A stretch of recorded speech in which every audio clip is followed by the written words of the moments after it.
Là, on a une forme parallélépipédique, une boîte, qui en vue de face peut donner un rectangle avec sa cotation, donc son épaisseur et sa hauteur. En vue de dessus, le résultat donne ceci. Ici, la boîte est parfaitement définie. Rien qu'avec ces deux vues, on peut réaliser la boîte. Ici, un plan incliné plutôt. Ici. Donc sur la vue de face, voilà ce que nous devons avoir. Comment faire pour compléter la vue de dessus? Il faut regarder en haut et dessiner une arête en trait continu fort qui représente l'arête qui se cache derrière ce point là. Ensuite, on va réaliser une autre forme que l'on appelle rainure. On verra ça dans le cours sur le vocabulaire technique.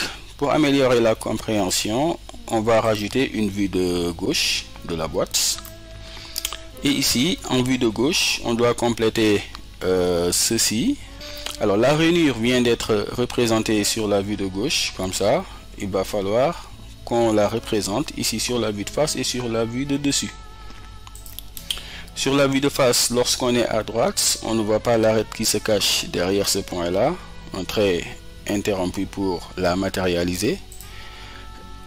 Maintenant, il faut faire la projection de la rainure sur la vue de dessus. Il faut tracer ce qu'on appelle la droite à 45 degrés, ce qu'on a ici.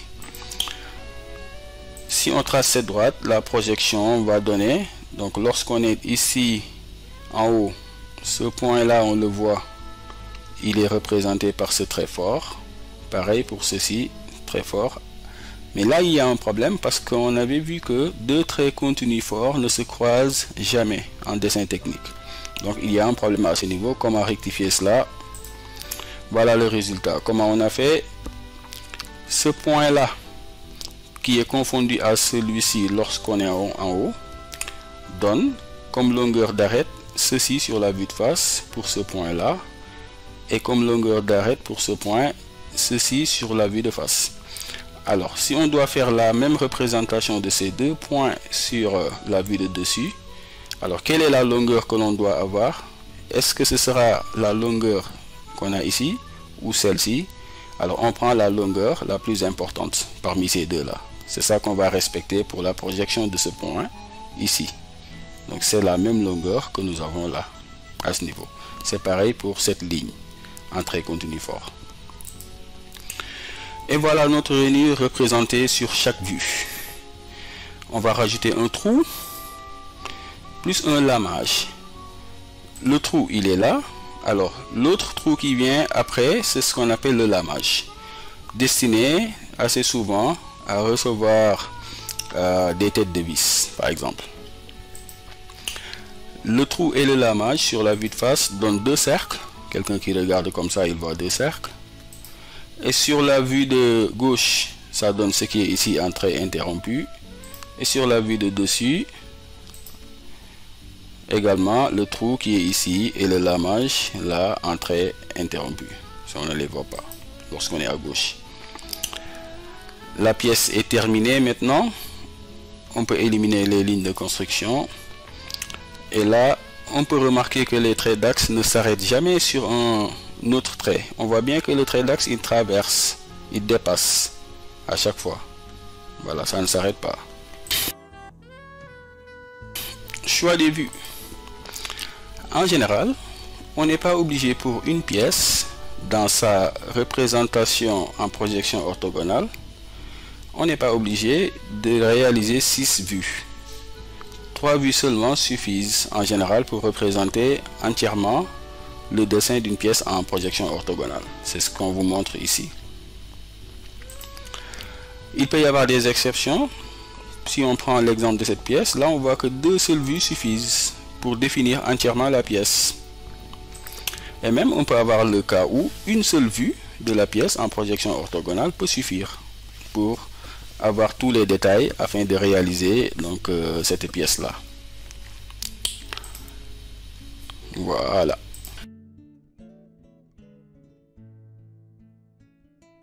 Et voilà, on en arrive à la fin où ici on a une carte mentale qui vous montre l'essentiel de ce qu'il faut savoir dans ce cours sur la projection orthogonale qui, je le rappelle, est une des bases. Donc ce cours est très important pour comprendre le dessin technique, pour pouvoir l'exploiter et de pouvoir réaliser même des dessins à partir d'un plan. Voilà le sens de la projection orthogonale. On se positionne perpendiculairement à une des faces pour représenter derrière. Les noms et les positions des vues, en général, au total on en a 6, avec la vue de face au centre, la vue de gauche, la vue de droite qui sont inversées par rapport à leur position normale entre guillemets.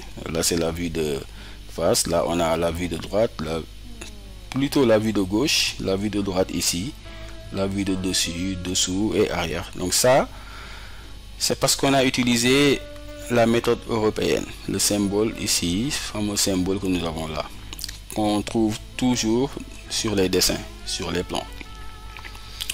La correspondance des vues nous rappelle que les vues doivent être parfaitement alignées horizontalement, verticalement et entre les autres vues, comme ça, de cette façon-là, de façon à ce que cette longueur soit égale à celle-ci, et ainsi de suite. Et enfin, un dessin, il peut se faire généralement en projection orthogonale qu'avec 3 vues. Ça peut être ces 3-là, ou bien la vue de face plus celle-ci et celle-là, les autres étant exclus, ou pareil, vue de face, vue de gauche, vue de dessous, ainsi de suite. Mais toujours est-il que la vue de face doit tout le temps appartenir à ces vues qui nous permettent de lire le plan. Voilà qui finit ce cours hyper important sur la projection orthogonale.